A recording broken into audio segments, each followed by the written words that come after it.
Bonjour, eh bien pour vous parler de l'art de la haute joaillerie, j'ai le plaisir de vous emmener évidemment à Place Vendôme. Suivez-moi. Et plus exactement, rencontrer un meilleur ouvrier de France, diamantaire, en la personne d'Eric Hamers.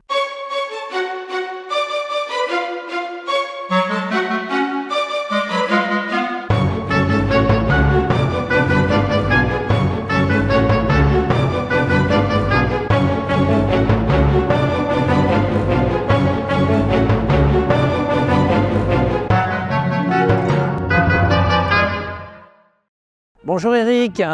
Bonjour Laurent. Alors, vous nous accueillez un peu chez vous, puisqu'ici, il n'y a pas une maison sur la place Vendôme pour laquelle vous n'ayez pas travaillé. Effectivement, à ma connaissance, il n'y en a pas une. J'ai travaillé pour toutes ces maisons-là. Que ce soit moi, mon père, mon grand-père, mon arrière-grand-père, pour ne remonter qu'à eux. On se promène un peu, vous nous en parlez? Promenons-nous. Alors, meilleur ouvrier de France, mais meilleur ouvrier de France exactement de quoi? Taille de diamant, Oui. diamantaire, puisque ma famille, nous sommes hommes ou femmes depuis 1640. Pas mal. Donc 1640, ça fait combien de générations? J'ai même plus compté, puisqu'il y avait il y a la branche cadette. Oui. À partir de 1740, la branche cadette, et nous sommes arrivés en France en 1898 par le biais de mon arrière-grand-père Adrianus Hamers. Et alors, donc la famille avant était tailleur de diamants, mais où ça? Amsterdam et avant encore à Broussoum, au sud-est de la Hollande. Alors, quelle est justement l'histoire, la saga de la famille Hamers? Elle est, quant à moi, simple, puisque nous avons toujours taillé le diamant, Oui. homme ou femme. En 1898, encore une fois, mon arrière-grand-père a décidé de connaître la ville lumière, attiré par le Paris du Second Empire, puis de la Troisième République naissante et triomphante. Et puis, la France était puissante de son industrie, donc on a désiré venir voir ce qu'était ce fameux Grand Paris. Et nous avons fait souche. Et hormis une année, 1910, qui lui a permis d'éviter la grande crue, les grandes inondations, nous sommes toujours restés en France. Il n'y a pas une maison pour laquelle vous n'ayez pas travaillé ici. Est-ce que de temps en temps, quand vous regardez les vitrines, vous reconnaissez vos diamants, vos tailles? Ou alors est-ce que généralement, les pierres que vous taillez, elles sont plutôt discrètement à l'intérieur? Non, je les reconnais. La preuve, c'est que là, sur une des vitrines que j'ai Précédentes, je vous ai vu regarder un moment. J'ai repéré deux de mes objets. Et puis, il est des maisons pour lesquelles j'ai créé des tailles, comme Mont Blanc par exemple, d'autres encore, où là, c'est effectif. Ça ne peut pas ne pas venir de chez moi. C'est-à-dire qu'il y a une taille Mont Blanc, c'est vous qui l'avez créée. Absolument. Il y a un style de taille pour Mont Blanc. Exactement. Mais comment est-ce qu'on pourrait parler justement de cette taille Mont Blanc? Le groupe Richemont, un jour, a fait des essais en Inde, en Israël. La perte de poids était considérable et le rendu donné était consternant. On eût dit des pierres fausses, quelle que soit la qualité la qualité intrinsèque que pouvaient avoir ces pierres. Ils ont donc demandé à certains grands acheteurs de leur plus grand groupe, Van Cleef, et là, en cette occurrence, c'était Van Cleef, quel était le tailleur susceptible de pouvoir créer quelque chose en respectant l'esprit de la maison. Dans leur extrême indulgence, ils sont tombés sur moi. Et du coup, vous avez créé une taille qui est spécifique pour eux? Absolument. Ah, c'est pas mal, ça, c'est sympa, ça. Ouais. Même, j'ai marqué l'histoire un tout petit peu. Bon alors, maintenant on a parlé de pierre, on a beaucoup parlé, moi je voudrais en voir un peu. Nous pouvons y aller. On y va? Allons-y. Allez.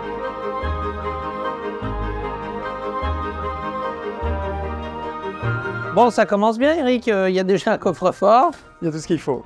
Et là, il y a les clés dessus. Alors, donc on arrive dans l'antre. Donc dans ce qu'est une taillerie de diamant à la française, à savoir que tous les ouvriers sont capables de faire tous les travaux.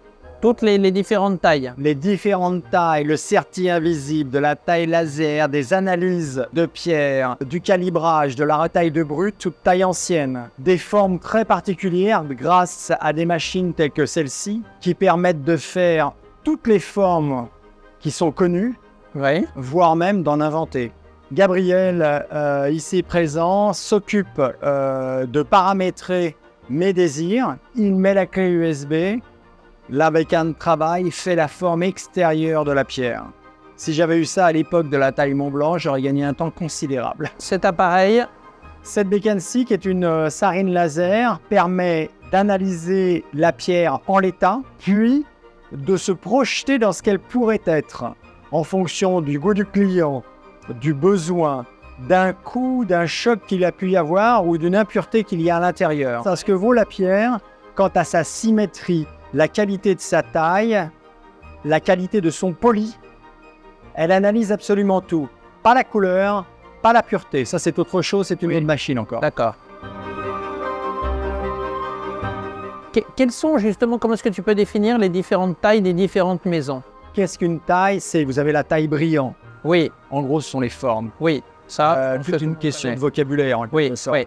Vous avez la taille brillant, la taille rond, la taille émeraude, taille navette, taille poire, cœur, tout ce que vous voulez. Oui, Tout ce qui a pu être créé. oui. Tout ce qu'on a créé, nous, des tailles Mont Blanc, passant par les tailles Vuitton, tout ce que vous Justement, voulez. comment est-ce que tu les dépeins? Les tailles Vuitton, les tailles Mont Blanc, etc. Ce sont des tailles qui sont déposées par les maisons dont les noms apparaissent très souvent sur Drive. Il y avait une taille que j'avais présentée sur TF1 dans la fin des années 90, 101 facettes. C'était plus une curiosité qu'autre chose. En gros, ce qu'il faut, c'est arriver à rentrer dans l'esprit du client. On ne taille pas pour Chanel comme on taille pour Van Cleef ou d'autres sociétés. Et justement, c'est quoi l'esprit Chanel quand tu vas faire la taille? C'est quoi? Lorsque j'ai créé par exemple pour Chanel la camélia, je soulignais les bords extérieurs du pétale. Il ne fallait pas que ça soit trop brillant, il fallait que ça soit relativement neutre, pastel, discret. Pas froid, pas frigide. On essaye quelque part de tenir compte de l'ADN de la maison. On l'a bien compris à travers ton exemple qui est très parlant de Chanel. Tu t'imprègnes de l'esprit de la maison, de l'ADN de la maison dans le travail de la pierre. C'est exactement ça. Mon métier évolue, s'adapte. Rien n'est jamais figé, rien n'est jamais acquis. Les pays étrangers ont, sans le savoir-faire français, dépassé et de beaucoup nos ouvriers. Pourquoi? Parce que ces derniers sont restés sur un acquis, ce fameux acquis qui bloque et lobotomise beaucoup de nos compatriotes. Et ils ont été littéralement balayés, oubliés par l'histoire, ces grands ouvriers qui étaient nos devanciers. Et moi, je me suis dit qu'il était hors de question qu'une famille comme la mienne disparaisse. Et puis, il y avait un défi à relever. Il n'est pas possible que les Français n'arrivent pas à s'adapter. On l'a montré dans notre histoire. Je me suis donc attaché à le faire. Grâce à un associé, Léa Haddad, nous avons monté la taillerie H&H. Et cette dernière a acheté du matériel, a mis beaucoup d'argent dans la formation des ouvriers, comme David, comme Nicolas, comme Hugo, comme Lindy, comme Gabriel. Et nous sommes parvenus avec des gens qui n'avaient pas obligatoirement un talent spécifique, un don inné, grâce au matériel, à les faire monter en puissance et parfois à les révéler. Est-ce que demain, la taille du diamant, elle ne pourrait être que réalisée par ordinateur? Alors, elle l'est déjà pour ce qu'on appelle la cavalerie. On appelle la cavalerie. Toutes les petites pierres rondes, D'accord? tous les pavages. Oui. Beaucoup de choses que vous voyez dans les petites bijouteries, voire même dans les grandes sociétés de joaillerie, sont taillées en Inde par machine. Où que ce soit, quel que soit l'ouvrier qui se trouve derrière, c'est très souvent une machine. Il faut savoir que sur 15 pierres qui sont taillées dans le monde, 14 viennent d'Inde. On a parlé de l'histoire de fendre une bûche. On suit le fil. Et tu as dit pour la pierre, c'est la même chose. Il faut trouver, comme il y a une résistance, c'est la pierre la plus solide du monde. La plus dure. Voilà, eh bien, il faut trouver je vais pas dire la fibre. Hein, C'est exactement ça. Non, mais ah oui? cette pierre reste figée à l'état brut.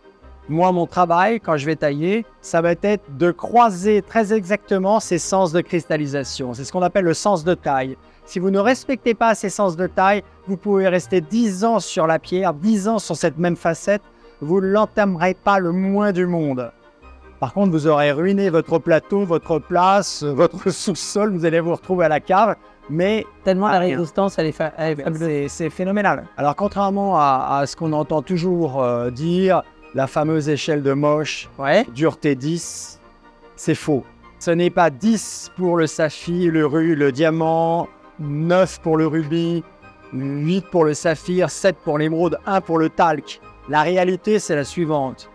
1 pour le talc, 700 pour l'émeraude, 900 pour le rubis, 10 000 pour le diamant. Ah oui, donc là, c'est la règle. le diamant, il est en dehors de toutes les autres pierres. Les petites pierres, elles sont maintenant taillées uniquement, tu l'as dit, en Inde, etc., par machine. Ça veut dire que finalement, ton métier a évolué et que autrefois, tu aurais taillé même les petites pierres et maintenant, tu n'as plus que les très belles pierres à tailler. Alors, c'est très exactement ça. Donc finalement, ça a bien évolué pour toi, quelque part. Alors, ça a bien évolué, mais il a fallu que je m'adapte. Mais ce sont les niches, les fameuses niches. Comment un ouvrier de chez Renault qui vivait dans les années 60-50, lorsque la CGT hurlait contre son pauvre état d'être inférieur, oui, ben, l'être inférieur, il n'existe plus. Maintenant, les voitures sont faites en Chine, ou sur ordinateur, sur robot. Qu'est devenu cet homme? Il a disparu. C'est la même chose pour les tailleurs de diamants. Bien sûr, en France, on en avait 400 ouvriers. 400 ouvriers au sortir de la guerre, 50 000 à Anvers. À Paris, il en reste 40, 500 à Anvers. J'ai la plus grande taillerie de France, 8 ouvriers. Mon pendant en Inde, 4 000. Donc tu es condamné à faire de l'exceptionnel. J'ai pas de choix, il faut que je sois talentueux. D'où le concours que tu disais de meilleur ouvrier de France avec une gamme au-dessus. T'as pas le choix, c'est ça ou mourir. Créer quelque chose à chaque fois. Créer. Lorsque par exemple, une très très grande société de joaillerie demande pour Chopard d'imaginer que l'on puisse pour la première fois de l'histoire sertir des diamants ronds sans que l'on voit apparaître par le dessus de l'or. Ils essayent pendant 2 ans, ça leur coûte 200 000 €. Et puis ce patron que j'aime beaucoup, c'est un copain, mais qui me battait froid depuis 3 ans. Société de joaillerie vraiment émérite. Et son chef d'atelier lui dit « Bon, ça suffit maintenant, le seul capable de créer ça, c'est l'autre fou furieux. » Donc il se retrouve devant moi et 1h15 plus tard, j'avais trouvé le système. Et nous avons créé la nouvelle taille Chopard avec 3000 pierres à la suite. Tu nous présentes cette machine incroyable. Même moi, je continue après quasiment 1 an à être stupéfait par ses capacités. C'est le dernier cri des lasers permettant de découper, percer, écrire sur le diamant. Écrire donc, génial pour l'assureur. Extraordinaire pour l'assureur, extraordinaire pour confirmer que la pierre correspond bien à tel certificat. Et génial parce qu'une personne qui se voit offrir un bijou peut voir graver la pierre devant elle. Il n'y aura plus jamais d'échange, il n'y aura plus jamais de possibilité. Et tout à la fois, Ça ne va pas déprécier la pierre. ça ne déprécie pas la pierre puisque les grands certificats dans le monde gravent. Eux-mêmes d'ailleurs m'envoient des pierres que je grave. Et il faut savoir qu'on peut enlever une gravure. Il suffit de repolir la pierre au plateau. Pour ce faire, il faut avoir un ouvrier capable de le faire. Et la perte de poids est à ce point dérisoire qu'on garde le même poids au millième de quart après. Bienvenue à TV Liberté. Non, mais c'est génial. Mais du coup, il y a des gens qui se font écrire des trucs dessus, Bien des sûr. signatures. Bah, j'en fais énormément. De quoi? De signatures ou d'écriture? Alors, il y a beaucoup de gens qui ont saisi que pour leurs bijoux propres, il était très important de les graver. Parce que contrairement à ce que l'on pense, on a une excellente police et chaque année, il y a une exposition d'objets qui sont retrouvés, mais qui ne sont pas rendus à leurs propriétaires et qui restent bien de l'État parce que parce qu'il n'y a pas le nom. La police, si elle voit un nom, Madame Intel, tel numéro de certificat, immédiatement il y a une recherche. Les chiffres de la personne, son visage. On peut graver le visage d'une personne.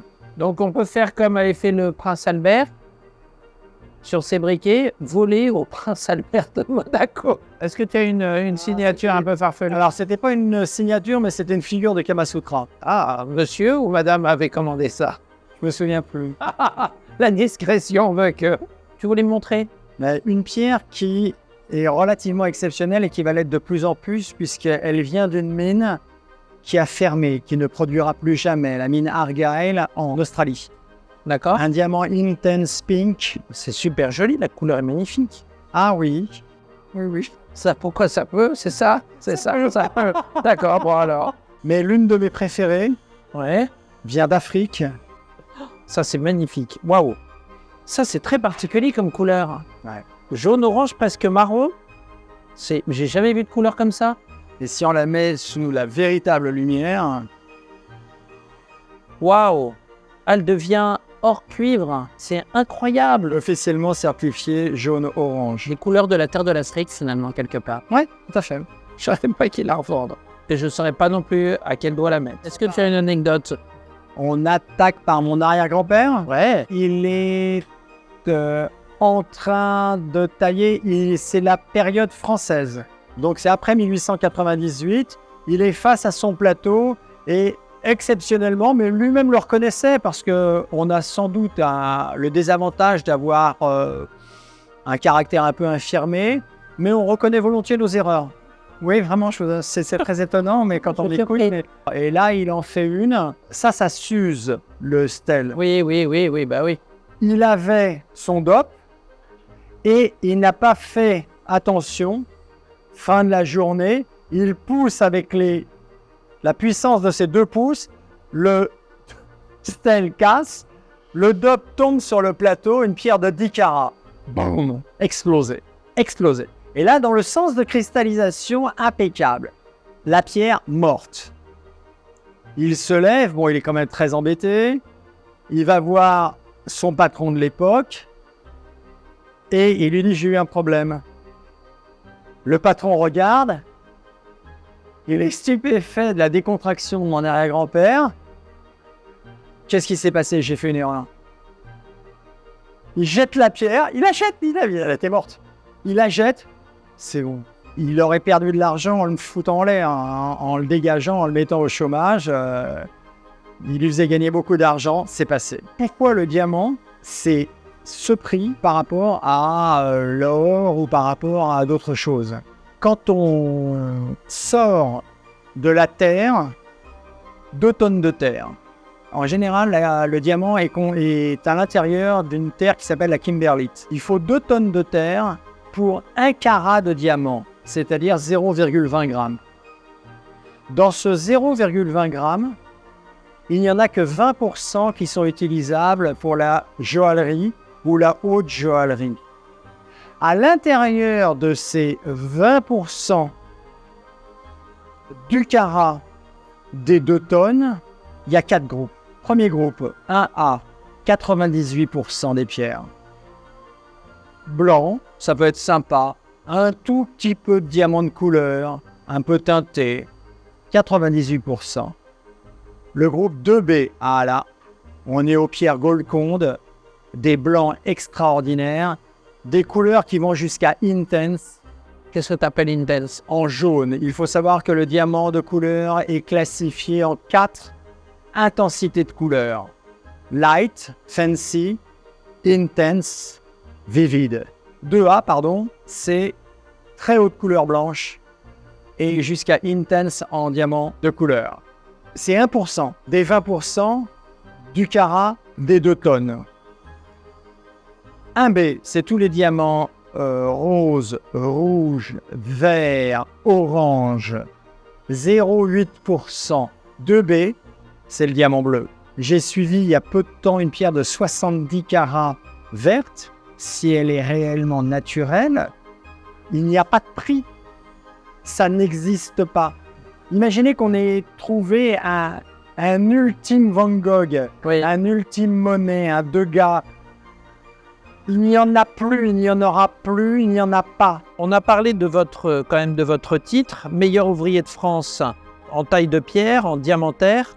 Le concours, il consiste évidemment en la taille, mais il consiste également en la connaissance. Comment est-ce qu'il se passe exactement? Non, le concours de meilleur ouvrier de France est vraiment totalement différent de ce que peut être un CAP ou de ce que peut être l'attribution d'un EPV, entreprise du patrimoine vivant. Ce que vous êtes d'ailleurs. Que je suis aussi. Le concours de meilleur ouvrier de France, c'est la présentation d'une œuvre qui nous prend un temps qui n'est pas spécialement déterminé et qui doit, quoi qu'il advienne lorsque vous le livrez, obtenir la note 16 sur 20 ou plus, note dite de l'excellence. Il se trouve que pour le concours du meilleur ouvrier de France, vous avez historiquement, depuis 1924, puisque un arrière-grand-oncle fut le premier dans le métier à obtenir ce titre. Depuis, nous avons eu 4 titres. Du nom de Hammers? Non, Zut, alors. Roux. Mais par contre, la sœur de mon grand-père fut meilleur ouvrier de France en 49, mon père, et moi-même le dernier en 97. Bon, mon cher Eric, la place Vendôme, c'était bien, mais j'attrape un coup de soleil. Ça arrive souvent. Bon, alors, restons justement sur des choses ensoleillées. Je voudrais que tu nous dises ta période préférée. Premier Empire. Je vais dire ensoleillée. Ensoleillé. Je mettais un... Voilà. Non, je plaisante, bien sûr. Non, c'est pas celle de Louis XIV. Pour toi, c'est le Premier Empire. Pourquoi? Beaucoup de gloire. Ah oui, c'est pour la gloire. On en a eu... On en a eu à toutes les époques, mais Oui. on en a encore aujourd'hui, mais elle n'est pas mise en avant. Il faut savoir que le monde entier nous admire encore pour bien des choses, mais nos pseudo-élites, ne servant que les bas instincts, ne mettent pas ça en avant. Et pourtant, la France n'est France que dans la grandeur de Gaulle. Pour ça aussi, il avait raison. Ton œuvre préférée? Cyrano de Bergerac. Non, tu pourrais se faire convaincre. C'est un peu court, jeune homme. Vous auriez pu dire bien des choses en somme. Et que faudrait-il faire? Chercher un protecteur puissant, prendre un patron, et comme un lierre obscur qui circonvient un tronc et s'en fait un tuteur en lui léchant l'écorce, grimper par ruse au lieu de s'élever par force. Non, merci. Ton artiste préféré? Eric Hammers. Non. Non. Exceptionnellement, je vais faire preuve d'humilité. Pourrait tomber dans la facilité en parlant d'un artiste et d'une œuvre, encore une fois, Edmond Rostand, mais des personnages comme Eiffel sont assez peu connus. Monet, j'aime beaucoup. Monet, d'accord. Son sens des couleurs? Son sens des couleurs. Que tu retrouves dans les Il a pièces. su attirer des amitiés, et en particulier celle d'un homme qui j'ai un profond respect, à savoir Sacha Guitry. D'accord. Ah bah oui, extraordinaire.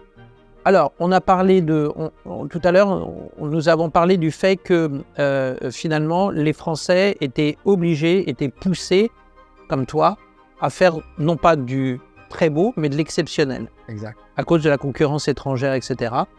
En quoi est-ce que cet art reste pleinement un art français? Parce qu'il s'appuie sur un élan donné par nos aïeux. Depuis quelle époque, tu dirais? Milieu du Second Empire. Ah, tu dirais pas avant? Milieu du Second Empire, on l'a commercialisé et on l'a vraiment installé.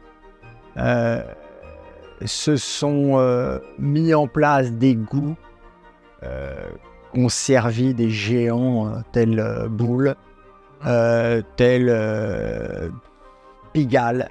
Alors finalement, Eric Hammers, en illustration pure, il a pris des risques importants.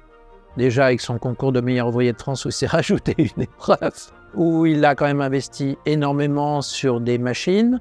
Donc il a pris quand même, il y a une vraie prise de risque de continuer également dans un métier qui est difficile. Eh bien, chers auditeurs, Eric, comme finalement les autres personnes que nous avons pu rencontrer précédemment, eh bien elles ont toutes pris des risques. Eh bien finalement, le challenge que je vous lance, prenez des risques. Prenez des risques pour vous, prenez des risques pour les autres. Prenez des risques. C'est un très bon défi. C'est bon, c'est validé par Eric Hammers. Merci beaucoup Eric pour ce très bon et passionnant moment. Merci. Et bravo pour ce que tu fais, parce que tu participes finalement au rayonnement de l'art français à la française. Je vis à la française. Merci beaucoup Eric, à bientôt. À bientôt.